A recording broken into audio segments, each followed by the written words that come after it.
Hello दोस्तों, आनंद S के channel में आपका एक बार फिर स्वागत है। आज हम बात करने वाले हैं स्त्री पुरुषों के ऐसे कर्म से जिसके कारण माँ लक्ष्मी उनसे नाराज हो जाती हैं, साथ ही साथ वे नाना प्रकार की बीमारियों से भी ग्रसित हो जाते हैं। संक्षिप्त गरुड़ पुराण में बताया गया है ऐसे कुछ काम हैं जिन्हें अपनी दिनचर्या में शामिल करने वाला लाख प्रयत्न करने पर भी धनवान नहीं बन सकता। ये ऐसे काम हैं यदि श्री हरि विष्णु भी करे तो माँ लक्ष्मी उनका त्याग कर देती है। गरुड़ पुराण में इसके लिए श्लोक बताया गया है। कुचेलिनम दंत मलोपधारिणम ब्रह्मसीनम निष्ठुर वाक्यम भाषिणम सूर्योदये हास्तमयेपि शाइनम विच्छुमदे रचि श्री रपि चक्र पाणिमम।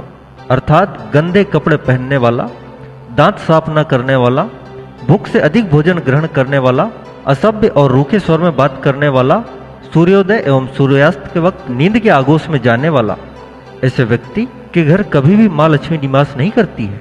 धन की देवी लक्ष्मी जिस घर पर मेहरबान हो जाए वह संसार की सभी सुख सुविधाओं का लाभ उठाता है। तभी तो लोग अपनी तरफ से भरपूर प्रयास करते हैं, किंतु ऐसे व्यक्तियों के यहाँ माँ लक्ष्मी कभी निवास नहीं करती। निरोगी और खूबसूरत काया के लिए आवश्यक है प्रतिदिन स्नान करना और दांत साफ करना। ये दोनों काम करने के साथ यदि कुछ बातों को ध्यान में रखा जाए तो निरोगी और खूबसूरत काया के साथ साथ बहुत से शुभ फलों की प्राप्ति की जा सकती है, जैसे माँ लक्ष्मी की कृपा, कुशाग्र बुद्धि और चमकती दमकती त्वचा। सुबह सवेरे सूर्योदय से पूर्व तारों की छाया में नहाने से अलक्ष्मी, परेशानी और बुरी शक्तियों से मुक्ति पाई जा सकती है। स्नान करते समय गुरु मंत्र, स्तोत्र, कीर्तन, भजन या भगवान के नाम को जाप करें। ऐसा करने से अक्षय पुण्यों की प्राप्ति होती। अधिक देर तक स्नान करने से स्वास्थ्य की हानि होती है। जीवन शैली में पर्याप्त नींद मिलना भी एक ऐश्वर्यशाली चीज बन गया है। रोजाना 7 से 9 घंटे की नींद लेनी चाहिए।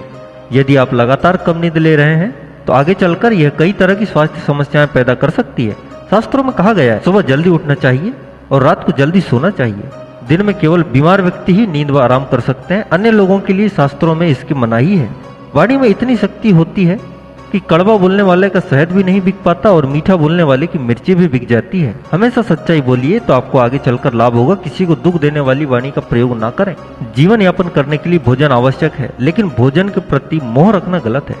मोटापे से आलस्य जन्म लेता है तो तन, मन और धन के लिए नुकसानदायक होता है। सूर्योदय से पूर्व उठना शास्त्र सम्मत ही नहीं बल्कि स्वास्थ्य और समृद्धि के लिए भी अच्छा है। सुबह देर तक सोने से शरीर में रोग और शोक अपना बसेरा बना लेते हैं। जहाँ रोग और शोक हो वहाँ लक्ष्मी का बसेरा नहीं हो सकता। शुद्ध मन मानव का मित्र है और अशुद्ध मन शत्रु है। इसके लिए गीता साक्षी है। गीता में श्लोक है, उद्देरादात्मनम नात्मानम वसादयेत आत्मेव हात्मनो बंधुरात्मने रिपुरात्मनः। अर्थात मित्र अभिप्राय है हर रूप में लाभ पहुंचाने वाला और शत्रु का अभिप्राय है हमेशा हानि पहुंचाने वाला। असंगत मन को शत्रु का संबोधन दिया गया है। असंगत से दुष्कर्मों का संपादन होता है। संगत से मन में सत का कर्मों का परिणाम अवश्य ही भुगतना पड़ता है। मानसिक तनाव का प्रभाव तन पर अनिवार्य रूप से पड़ता है। शरीर अस्वस्थ हो जाता है तथा शारीरिक विपत्तियां आ जाती हैं। ईश्वर भक्ति से मन संयत होता है। संयत मन से क्रिया, सत्कर्म, निष्काम कर्म होते हैं, जिनसे मन और शरीर का एक एक अंग शांत स्वस्थ रहता है। इस भक्ति में तल्लीन भक्त की शारीरिक शक्ति का हास नहीं होता। उसे हर क्षेत्र में विकास, सफलता की उपलब्धि होती है।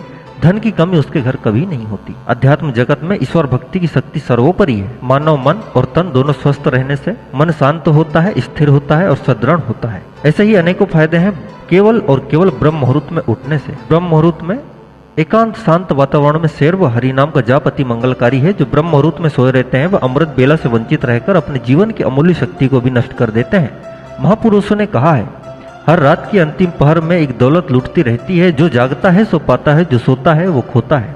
परिणामतः मानव दुखी, हैरान, परेशान व नाना प्रकार के रोगों से शिकार हो जाता है। हमारे द्वारा दी गई जानकारी कैसी लगी? अगर अच्छी लगी हो तो हमारे चैनल को जरूर सब्सक्राइब करें।